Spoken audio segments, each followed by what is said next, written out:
Allah is not holy? Here is the evidence that the entity referred to as Allah, who is said to be omnipotent, is actually not the most holy. This evidence is clearly stated in the Quran, where it is mentioned that Gabriel is the Holy Spirit. Let us examine this step by step.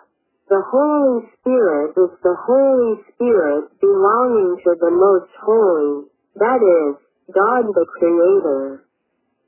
Thus, the Holy Spirit is part of God the Creator. However, Gabriel is an angel, who is obviously a creation. If it is stated in the Quran that Gabriel is the Holy Spirit, then it means Gabriel is God the Creator. How can a creation be God the Creator?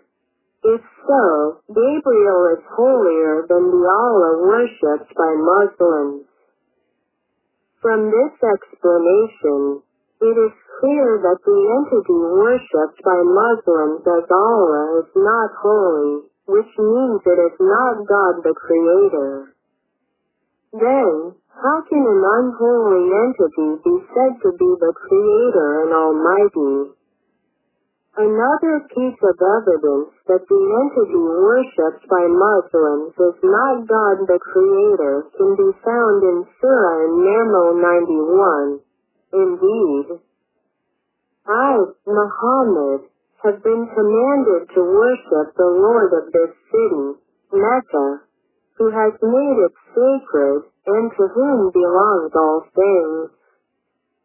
And I have been commanded to be among those who submit to Allah. In this verse, it is very clear that the one Muhammad worships is the God of this city, Mecca, who is none other than the Creator according to Muhammad's version, which is certainly not the true God the Creator. And because it is limited to being the God of Mecca, its territorial power is certainly confined to Mecca. From this verse, it is evident that the entity commanding Muhammad holds a higher position than the God of Mecca.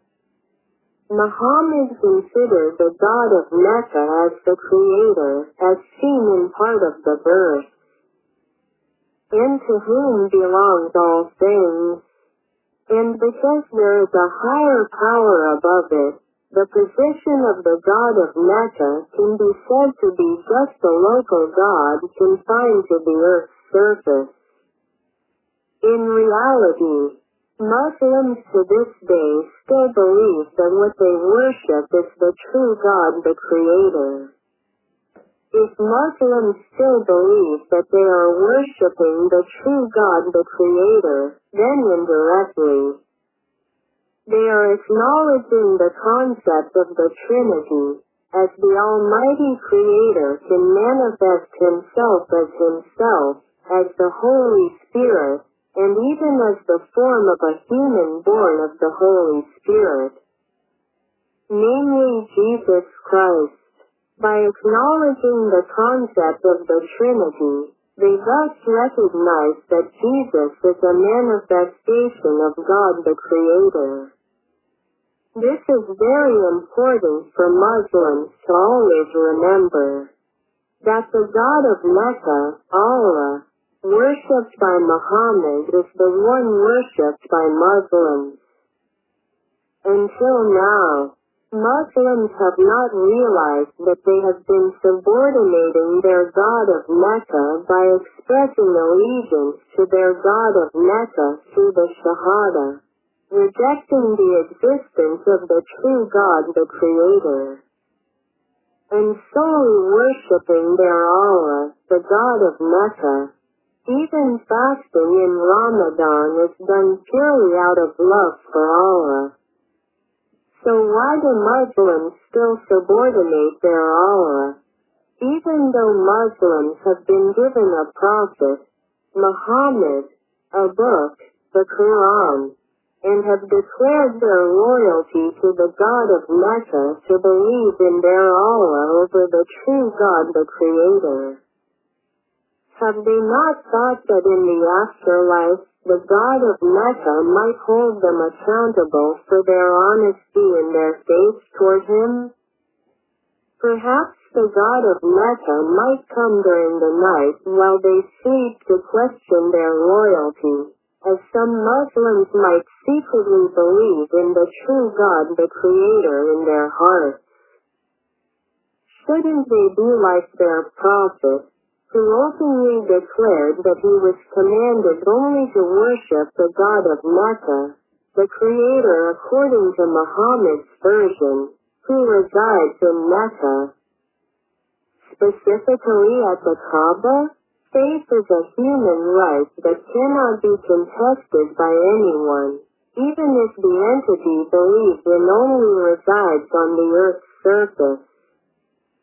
If the God of Muslims resides at the Kaaba, then does paradise, filled with 72 virgins, also exist there? Only Muslims know. Can the God of Mecca, who resides on the earth's surface, protect and save the souls of his followers in the afterlife?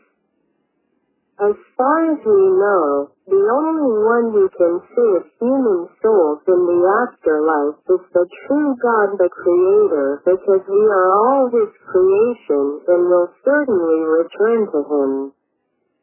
One important thing for Muslims to remember is that the one Muhammad worshipped, the God of Mecca, Allah, is undoubtedly one. And Muslims have expressed their allegiance to their God of Mecca, Allah, by rejecting the true God the Creator and solely believing in Allah, the Creator according to Muhammad's version, who resides in the Kaaba. Thus, it is hoped that Muslims will no longer subordinate their Allah